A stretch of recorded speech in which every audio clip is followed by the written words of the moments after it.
Olá, meus irmãos, a paz do Senhor, nesta sexta-feira denominada Santa, para nós, todos os dias, porque assim nos diz a palavra, sede santos, porque eu sou santo, e sem a santificação ninguém verá a Deus.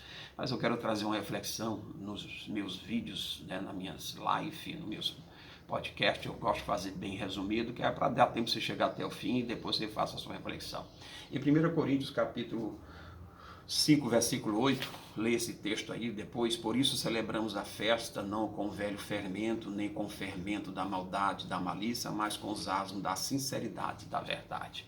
Então nós sabemos que este momento é um momento sim, para nós refletirmos a respeito de um homem chamado Jesus de Nazaré. E este evento da Semana Santa, ele se reflete lá em Êxodo, quando Deus marcou a casa dos hebreus, mandou que eles matassem um cordeiro e colocasse o sangue nos umbrais, porque quando o anjo exterminador viesse olhando as marcas do sangue, passaria por cima, daí o termo Páscoa, passar por cima, que para eles era a libertação. De fato, foram libertos, e essa referência nos mostra também para Cristo Jesus. O próprio João Batista, quando viu, diz: eis o Cordeiro de Deus que tira o pecado do mundo. Ele foi à cruz, morreu, ressuscitou, vive e voltará para buscar a sua igreja. Mas como nós estamos em casa, procure ler a Bíblia, irmãos, e ver o que aconteceu do domingo denominado, Domingo de Ramos, e o domingo onde Jesus entra lá em Mateus 21, nos mostra que ele entra em Jerusalém, montado em um jumentinho, e ali todos cantavam hosanas, bendito ao que vem o nome do Senhor Jesus. Daí a tradição de colocar ramos nas portas e tudo mais, referente a este momento. Tá? Mas na frente nós encontramos de segunda até sexta-feira alguns momentos interessantes. Na segunda, Jesus purifica o templo, ele dá valor ao que significa o templo, lugar de adoração, não lugar de venda, nem um lugar de pódio, não lugar para os homens se mostrarem, mas um lugar para o homem se humilhar e adorar o Deus eterno. Na terça-feira, Jesus faz um sermão profético lindo e maravilhoso, depois você lê em Marcos 13. Na quarta, irmãos, olha o evento lá daquela mulher que ungiu os pés de Jesus, quebrando ali o vaso de alabastro. Você se lembra dessa história? Ela adorou ao Senhor com aquilo que ela tinha de melhor. Na quinta-feira, irmãos, nos diz que antes da sua crucificação, vários eventos aconteceram, e um deles, Jesus celebra a Páscoa e celebra a ceia, lava os pés dos discípulos, ensinou a eles o que é lavar os pés. Amém? Depois Jesus vai para o Monte das Oliveiras, Getsêmanes, leva 3 discípulos com ele, e ali ele ora a Deus pedindo para o Pai passar dele aquele cálice, e ele chora pedindo a Deus. Nos diz que as gotículas que saíram do seu corpo se transformaram em sangue, e ele orou no Getsêmanes, que nós já sabemos, lugar de agonia. Na sexta por diante é o momento da crucificação, onde ele é conduzido por Pilatos. Logo na quinta-feira à noite, Judas Iscariotes apresenta Jesus como traidor para se cumprissem as escrituras. E sexta se vai e se olha todos os eventos onde ele se apresenta para ser julgado, humilhado, colocar a coroa de espinho, carregar a cruz até no Gólgota, onde ele foi crucificado. Mas eu quero, queridos irmãos, nesta rápida passagem que eu li, depois você verifique toda essa história, aproveite, abra sua Bíblia, você está em casa esses dias, para nós termos cuidado, irmãos, com as coisas velhas. O texto de Paulo aos Coríntios diz: celebremos a Deus com os armos da sinceridade, não com fermento velho. E eu estou vendo aí esse momento, os ovos de Páscoa, os coelhinhos de Páscoa, os pais até mesmo dentro das nossas igrejas, os irmãos, chamando seus filhos de coelhinho. Será que você sabe o que você está fazendo, o que você está dizendo?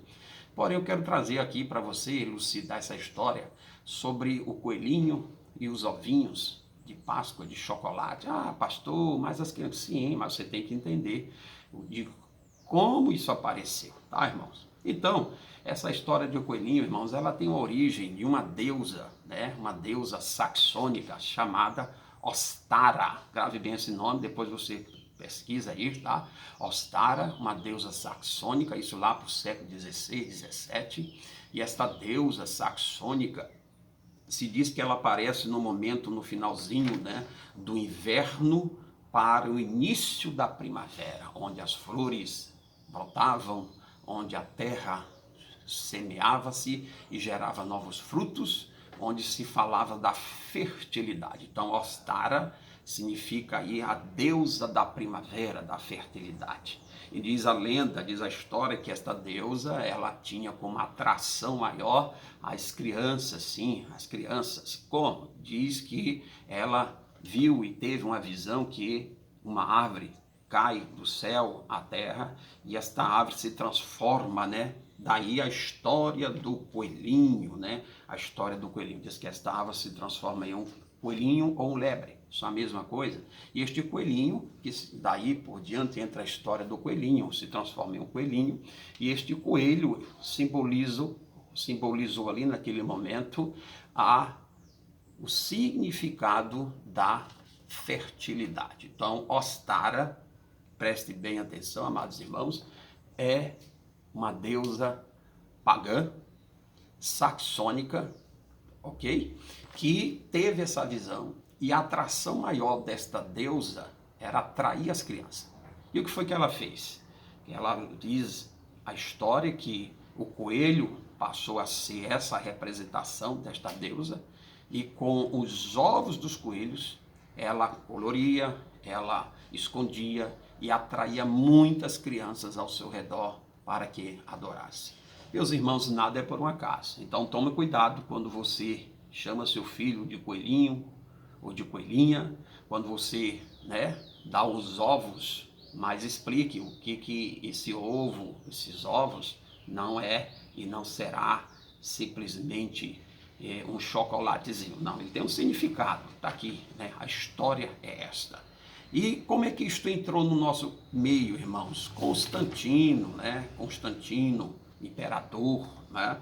Nos diz a história que ele decretou o cristianismo como religião mundial naquela época, mas ele, né, no concílio, ali ele deixou que muitas coisas fossem entrando no catolicismo e tal. Então eu quero trazer essa palavra aos irmãos, né, que os ingleses, por exemplo, o povo alemão, que Ostara, né, ela veio desse berço alemão, foi trazida, né, pelos imigrantes alemães lá no finalzinho do século XVI e XVII. Então, o Ostara, né, lá para o povo alemão, em inglês significa Richter, que dá a mesma tradução de Ostara, que significa Páscoa para ele. Então, até hoje, eles ligam a Deus Ostara, uma festa pagã, uma fertilidade com o surgimento da primavera, o surgimento de uma nova vida. Isso não tem nada a ver, irmãos. Por isso que o texto diz: celebremos a Deus com os asmos da sinceridade, e o velho fermento já passou. Então leve para sua casa o verdadeiro sentido, leve para sua residência, leve para o seu coração o verdadeiro sentido da Páscoa, que nós não celebramos mais a Páscoa. Cristo Jesus deixou para nós duas ordenanças, somente. Uma é o batismo em águas e a outra é a Santa Ceia do Senhor. Amém? As coisas velhas já se passaram e eis que tudo se fez novo. Vamos celebrar com os asmos da sinceridade. E se você ler 1 Coríntios capítulo 5, ele traz isto à minha vida, o meu comportamento com meu irmão, com as pessoas, com aquilo que realmente mexe comigo. Vamos limpar o nosso coração, vamos aproveitar esse momento que estamos comovidos por tantas coisas e celebrarmos a Deus com sinceridade. Nada de coelho, trazer esse simbolismo, o ovo como chocolate, mas você sabe que o ovo vem dessa deusa Ostara, uma deusa saxônica, pagã, uma festa pagã que infelizmente adentrou no catolicismo, mas nós temos a mente de Cristo e sabemos discernir o bem e o mal. Que Deus te abençoe e Deus nos guarde no seu amor.